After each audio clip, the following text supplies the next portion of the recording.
Buenas tardes, hermanos. Bienvenidos una vez más al estudio bíblico de los Evangelios.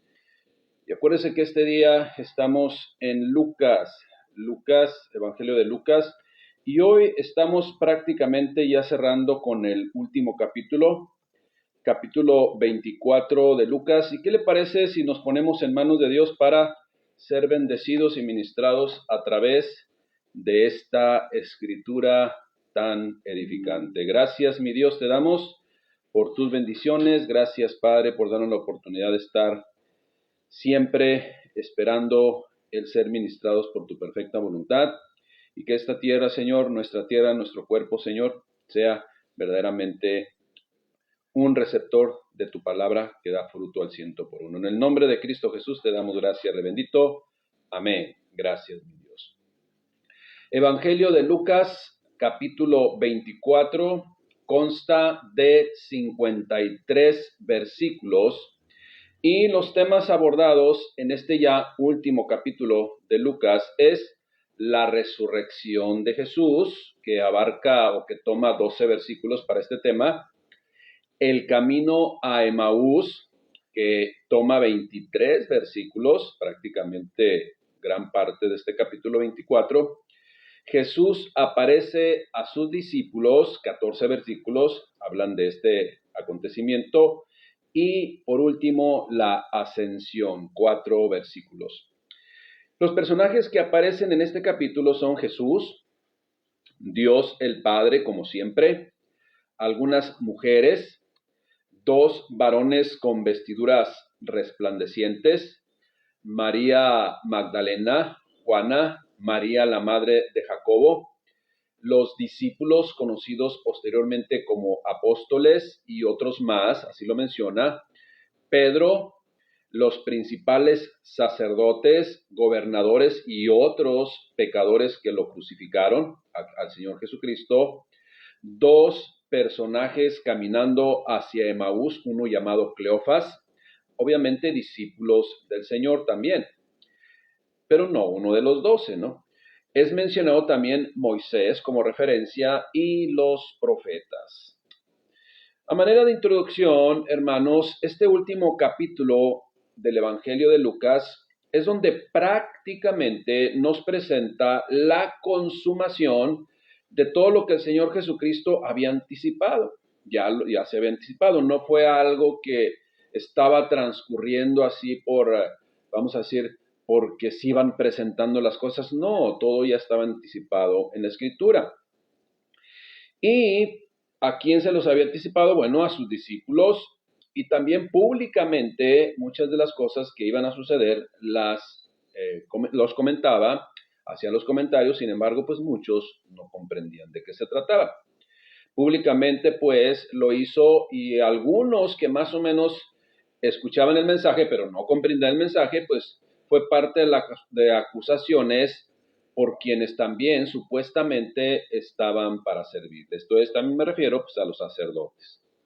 Vamos a iniciar pues con el desarrollo de los versículos del 1 al 12, que es el primer tema, que es la resurrección, muy importante para todos nosotros. Lucas 24:1 dice lo siguiente: el primer día de la semana, muy de mañana, vinieron al sepulcro trayendo las especias aromáticas que habían preparado, y algunas otras mujeres con ellas. Y hallaron removida la piedra del sepulcro. Y entrando, no hallaron el cuerpo del Señor Jesús. Aconteció que, estando ellas perplejas, esto es, espantadas o hasta desconcertadas, ¿qué pasó? Imagínense nada más, ¿no? Por esto que estaban viendo, he aquí se pararon junto a ellas dos varones con vestiduras resplandecientes. Y como tuvieron temor, bajaron su rostro a tierra. Les dijeron los varones: ¿por qué buscáis entre los muertos al que vive? No está aquí, sino que ha resucitado. Y luego fíjese lo que les dicen estos varones. Acuérdense de lo que se habló.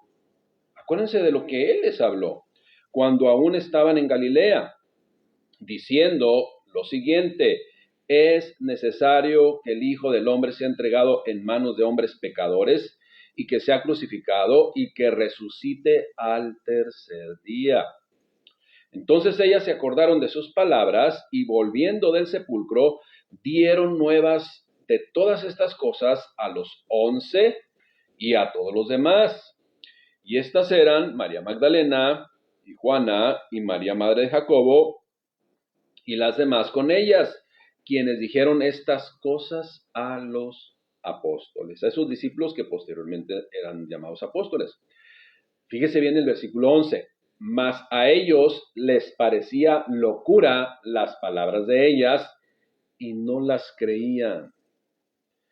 Pero levantándose Pedro, como siempre, ¿verdad? Efusivo, pero ya ahora en una manera diferente, pero levantándose Pedro, corrió al sepulcro y cuando miró dentro, vio los lienzos solos y se fue a casa maravillándose de lo que había sucedido. Una forma de preparar el cuerpo de aquellos que mueren o que morían en aquellos tiempos era precisamente con especies. Esas especies generalmente eran aloe y mirra, entre otros, con los cuales se preparaba un ungüento para precisamente embalsamar, un ungüento también aromático que hacían más lenta y además evitaban al máximo los malos olores causados por la descomposición. Las flores que llevaban es una costumbre como hasta hoy, en una muerte, y es una muestra precisamente de la consideración y amor y respeto por aquella persona que había fallecido. Ahora, ellos fueron al sepulcro el primer día de la semana. Ahora, el primer día de la semana no es el lunes. El primer día de la semana generalmente es lunes, pero laboralmente hablando. Pero el primer día de la semana es domingo. En nuestro calendario, el primer día de la semana es domingo. Como le digo, no confundamos con el primer día laboral, como acostumbramos decir, ¿no? Bueno, llegaron estas mujeres en domingo por la mañana, pasando el día de reposo. ¿Y qué sucedió? Lo que nos describe la propia escritura. ¿Quiénes eran? Bueno, pues eran estas 3 mujeres junto con otras y empezaron a experimentar o a ser testigos de una serie, escuche bien cómo lo voy a decir, de una serie de acontecimientos únicos, acontecimientos extraordinarios que jamás, una vez repito, enfatizo, jamás se repetirán. 2 ángeles, en apariencia de 2 varones con vestiduras resplandecientes, preguntaron a las mujeres por qué buscaban la tumba al que vive. Ahora, si ponemos atención, ellas dicen que miraron, primero que nada, se quedaron perplejas, esto es, espantadas, atemorizadas, y luego cuando oyeron los 2 varones blancos, imagínense, bajaron la vista así como diciendo, no voltees, no sé qué está ahí, pero está algo. Entonces, imagínense el susto, ¿no? Bueno. Y estos hombres les preguntaron a las mujeres por qué buscaban en la tumba al que vive. Ahora bien, quiero comentar lo siguiente, y esto es algo que pasa desapercibido muchas veces. La religión sigue buscando a Dios entre los muertos. La religión, fíjese bien, aún siguen manteniendo crucificado al Señor Jesucristo. Asisten a las reuniones como si fueran servicios fúnebres y no a celebrar que Cristo vive y reina para siempre. Acuérdese, y debemos de recordarlo una vez más y enfatizar una vez más y repetir una vez más, Jesucristo no está muerto, Jesucristo no está crucificado como muchos todavía lo tienen, no. Jesucristo vive y reina para siempre y debe de estar reinando en los corazones de los creyentes porque es nuestro Señor y es cabeza de la iglesia y fundador de la iglesia. La resurrección de Jesús de la muerte es el hecho central de la historia cristiana. Sobre este hecho, la iglesia está construida. Sin ella, sin la resurrección de Cristo, no existiría hoy la iglesia cristiana. La resurrección de Jesús es única. Solo el cristianismo tiene un Dios que se hizo hombre, que se hizo carne, que compartió su evangelio y lo dejó por escrito y murió por su pueblo crucificado. Sí, esto es, pero lo más extraordinario es que resucitó con poder y gloria para gobernar a su iglesia para siempre. La resurrección de Cristo es una realidad. 1 Corintios 15:14 dice, y si Cristo no resucitó, entonces vana es nuestra predicación, vana es también vuestra fe. Versículo 20, mas ahora Cristo ha resucitado de los muertos. Primicias, esto es, va delante, ¿sí?, de los que murieron, es hecho. Porque por cuanto la muerte entró por un hombre, también por un hombre la resurrección de los muertos. Iglesia, la resurrección de Cristo es una doctrina fundamental y es importante porque, número uno, como Cristo resucitó de la muerte, sabemos que el reino de los cielos irrumpió en la historia. Esto es, penetró en la historia, entró en esta historia y se hizo realidad. Nuestro mundo, el mundo en el cual vivimos, está siempre ante la opción y estará siempre ante la opción de la redención, si acepta todo lo que nuestro Señor Jesucristo hizo, evitando la perdición, ¿sí? O sea, si acepta, evita la perdición. Y eso es lo que el Señor Jesucristo vino a hacer. El poder de Dios, pues, está empeñado o está, se estableció y está, pues vamos a llamarle, es el propósito, destruir el pecado. Y al crear vidas nuevas y preparadas, ahora estamos ante, vamos a decirlo así, ante esa misma promesa que el Señor Jesucristo hizo. Regresará por su iglesia. ¿Okay? Entonces, Cristo resucitó de la muerte y sabemos que el reino de los cielos entró y cambió la historia de la humanidad porque así estaba diseñado. Número 2, gracias a la resurrección sabemos que la muerte se ha conquistado y que nosotros también resucitaremos para vivir siempre con el Señor Jesucristo. Número 3, la resurrección da autoridad al testimonio de la iglesia en el mundo. Esto es, no hay ningún otro personaje que haya resucitado y que haya logrado lo que hizo el Señor Jesucristo. Ahora, usted puede decir, bueno, pues es que, por ejemplo, Lázaro fue resucitado por el mismo Señor Jesucristo cuando ya estaba en la tumba. Bueno, pero volvió a morir. Jesucristo no volvió a morir. Jesucristo ascendió al cielo. Bien. Sigamos entonces, número 5. La resurrección de Cristo nos ayuda a encontrar el significado aún en medio de la más grande tragedia. No importa qué llegue a sucedernos, a medida que caminamos con el Señor, la resurrección nos da esperanza para el futuro. Y no solamente por un tiempo, sino eternamente. Número 6, la resurrección nos asegura que Cristo vive y gobierna su reino. No es una leyenda.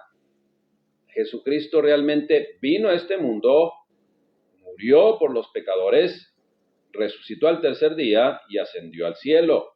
Eso es una realidad.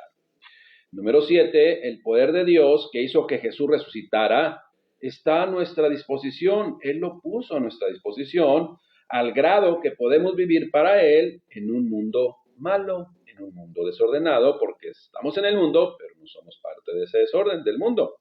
Hermanos, Cristo resucitó y ascendió al Padre de donde vino y está esperando la orden del Señor Dios para regresar por su iglesia. Eso lo vamos a encontrar en Hechos 1:11. Hechos 1:11. Pasemos pues a la segunda parte, el camino a Emaús, que es el que tiene más, vamos a decir, más versículos. Versículos del 13 al 35. El camino a Emaús. Lucas 24:13. Y aquí dos de los discípulos que no eran de los 11, ¿sí?, en este caso, porque acuérdense que uno ya había, pues, desertado. Iban dos, pero el Señor Jesucristo tuvo millones de discípulos y en este momento tiene millones de discípulos, así como usted y como yo.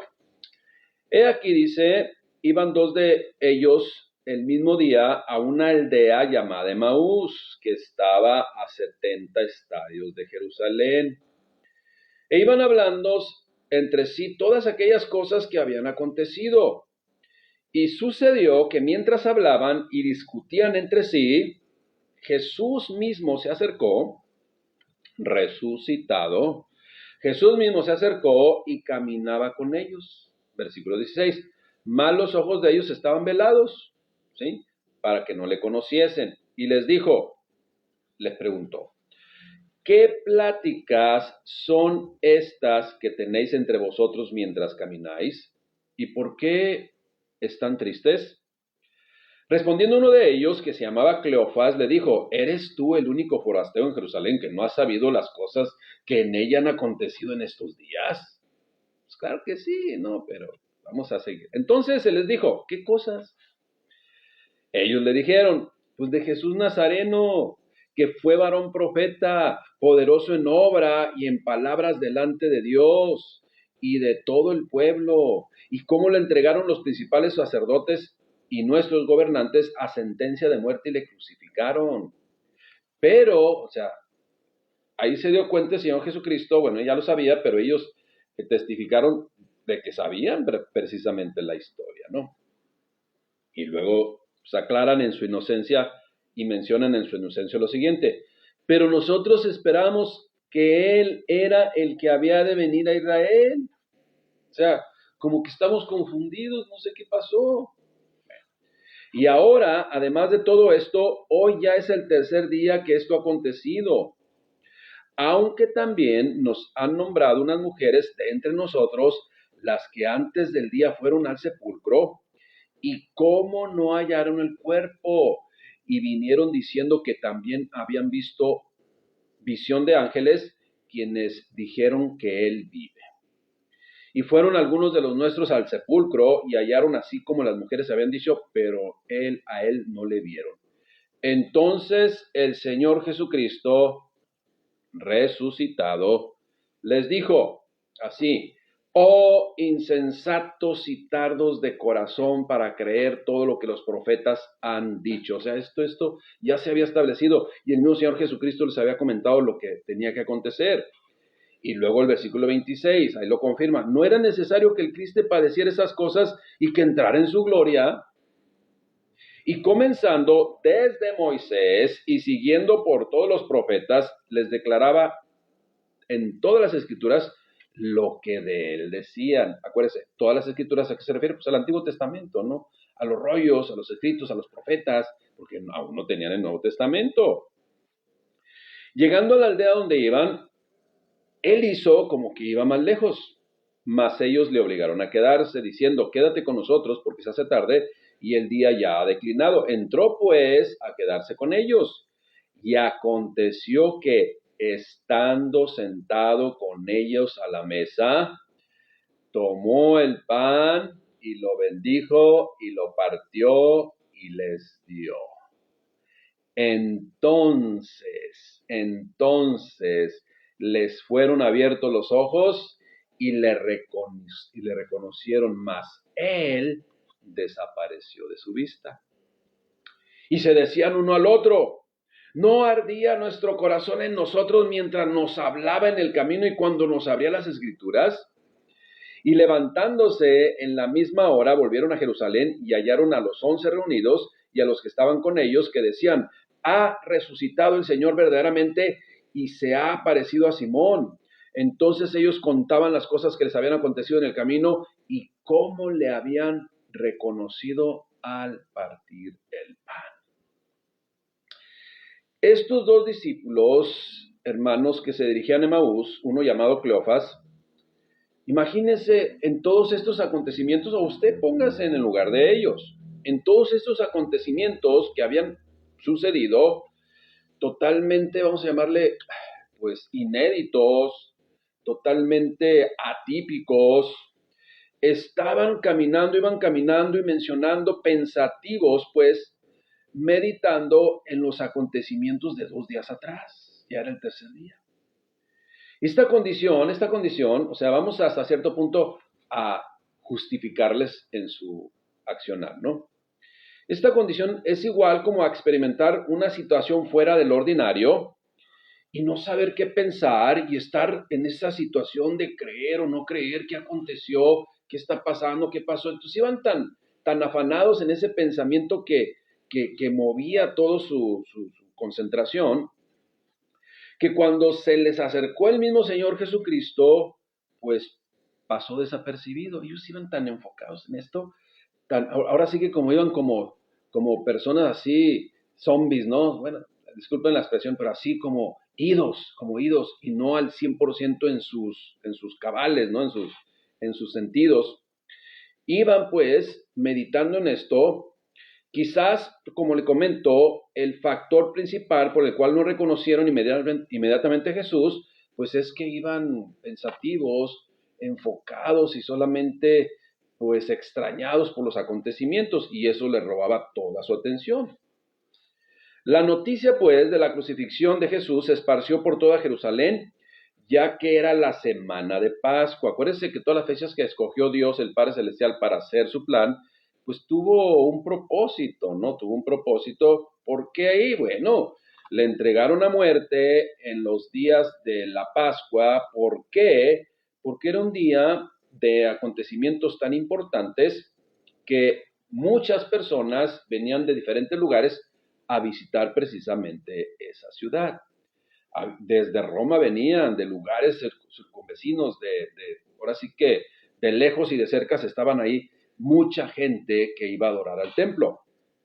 Bueno, ¿por qué lo escogió el Señor Dios en ese momento? ¿Por qué? Porque era una forma en que la noticia de la crucifixión del Señor Jesús pues iba a esparcir por toda Jerusalén y por muchos lugares, ya que era la semana de Pascua y peregrinos judíos visitaban la ciudad proveniente de todo el Imperio Romano. Así se enteraron de su muerte.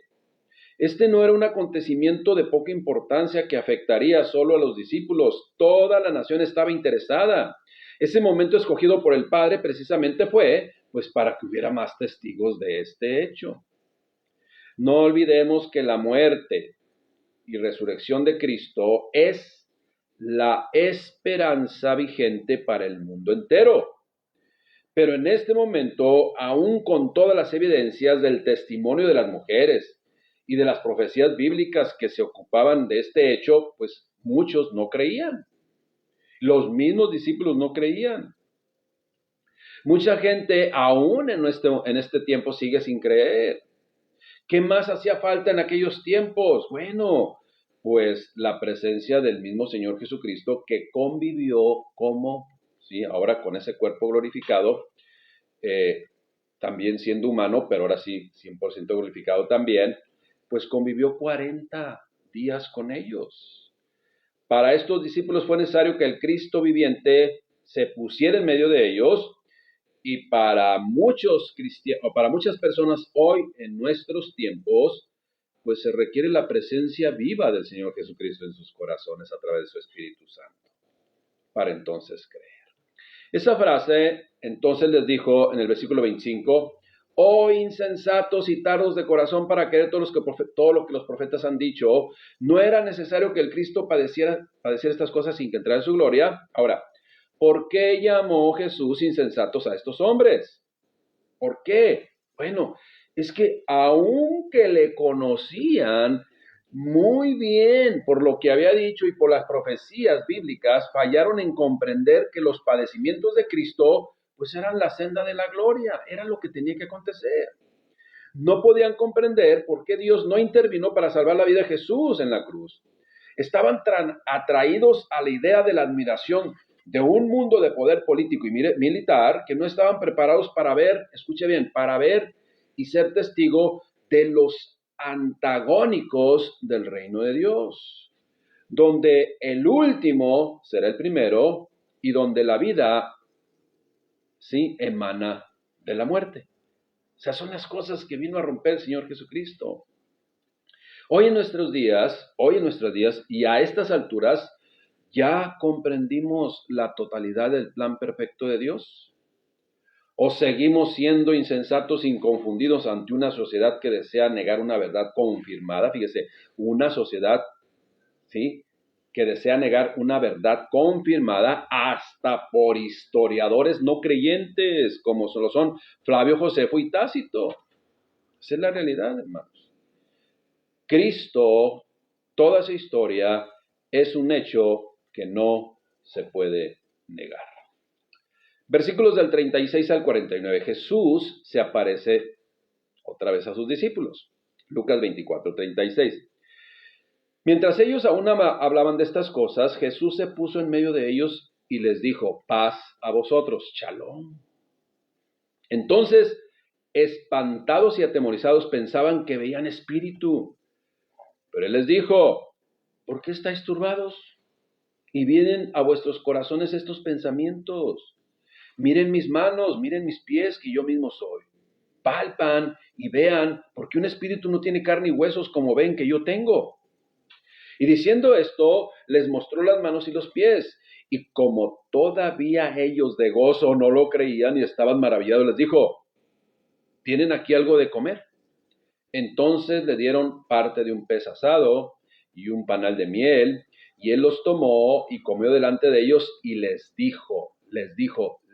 recordó con estas palabras: estas son las palabras que les hablé estando aún con vosotros, que era necesario que se cumpliese todo lo que está escrito de mí en la ley de Moisés y en los profetas y en los salmos. Entonces les abrió el entendimiento para que comprendiesen las escrituras y les dijo: así está escrito, y así fue necesario que el Cristo padeciese y resucitara de los muertos al tercer día, y que se predicase en su nombre el arrepentimiento y el perdón de pecados en todas las naciones, comenzando desde Jerusalén, aquí donde estamos nosotros, y vosotros sois testigos de estas cosas. He aquí yo enviaré la promesa de mi Padre sobre vosotros. ¿Qué promesa? El Espíritu Santo. Pero quedaos vosotros en esta ciudad de Jerusalén hasta que seáis investidos del poder de lo alto. Lo que testifica, pues, hermano, la Escritura no fue una simple visión de un fantasma, no. Los discípulos tocaron a Jesús, tuvieron un diálogo con él, ¿sí? Jesucristo comió, y Juan dio testimonio de ello precisamente el apóstol Juan, en primera de Juan 1:1-4. Acuérdese, dice: lo que palparon nuestras manos, lo que vieron nuestros ojos. O sea, esto les testificamos. Su cuerpo resucitado ahora era mucho más real, pero con más poder que antes. Ahora ya estaba en un cuerpo físico, sí, pero glorificado, el cual ya no tenía limitantes. Esta clase de cuerpo, pues, de acuerdo a la palabra de Dios, es el que se nos dará en la resurrección de los muertos. Mire, cuando el Señor Jesús utilizó las frases la ley de Moisés, en los profetas y en los salmos, era una manera de referirse al Antiguo Testamento. En otras palabras, todo el Antiguo Testamento señala al Mesías. Jesús abrió el entendimiento a estas personas para que comprendiesen las Escrituras. El Espíritu Santo tiene hoy precisamente esa tarea en nuestras vidas cuando estudiamos la Biblia. Pero hay que estudiarla, hay que leerla. Y con pasión, hermanos, con pasión. Por último, los versículos 50 al 53 que hablan de la ascensión. Lucas 24:50. Y los llevó fuera hasta Betania, y alzando sus manos los bendijo, y aconteció que bendiciéndolos se separó de ellos y fue llevado arriba al cielo. Ellos, después de haberle adorado, volvieron a Jerusalén con gran gozo y estaban siempre en el templo, alabando y bendiciendo a Dios. Y termina este evangelio con un amén. Mientras los discípulos estaban parados y mirando, Jesús empezó a ascender en el aire y pronto desapareció en el cielo. Ver partir pues a Jesús debió haber sido terrible, en ese momento, ¿no? Aunque sabían que se mantendría su promesa de estar con ellos a través del Espíritu Santo. De hecho, el libro de los Hechos, en su capítulo 1, da un poco más de profundidad con respecto a este acontecimiento, para no repetir la palabra hecho. Concluimos pues con el Evangelio de Lucas. El amanuense, un médico llamado Lucas, no fue uno de los apóstoles, pero sí fue discípulo, ¿no? Tanto que, pues, se convirtió al Señor y predicó del Señor. Lucas, si usted y yo recordamos, escribió al mundo de habla griega este Evangelio. Quería que supieran que el mensaje de Cristo, el mensaje de amor del Señor Jesucristo y el perdón de Dios a través de Cristo debía de difundirse por todo el mundo. El Evangelio de Lucas, pues, describe a Jesús como el ejemplo perfecto de una vida conforme al plan de Dios.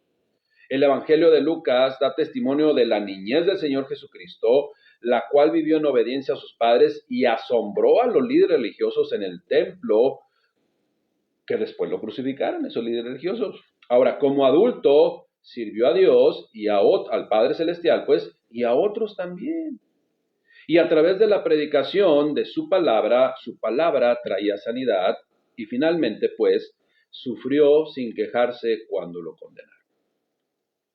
¿Por qué Lucas exaltó o reafirmó todo esto? Bueno, este énfasis, pues, de Lucas se ajustaba muy bien a la mentalidad de una audiencia griega, que admiraba los altos valores relacionados con el ejemplo y el autodesarrollo, y que a menudo discutían el tema de la perfección.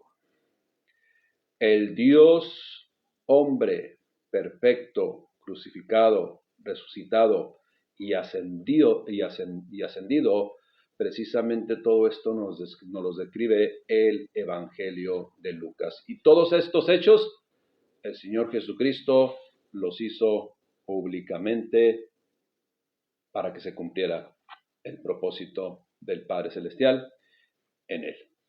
Damos gracias a Dios por la palabra, damos gracias a Dios por este Evangelio tan edificante para nuestras vidas, y que Dios nos siga ministrando cada vez que lo volvamos a leer. Dios les bendiga. Un abrazo.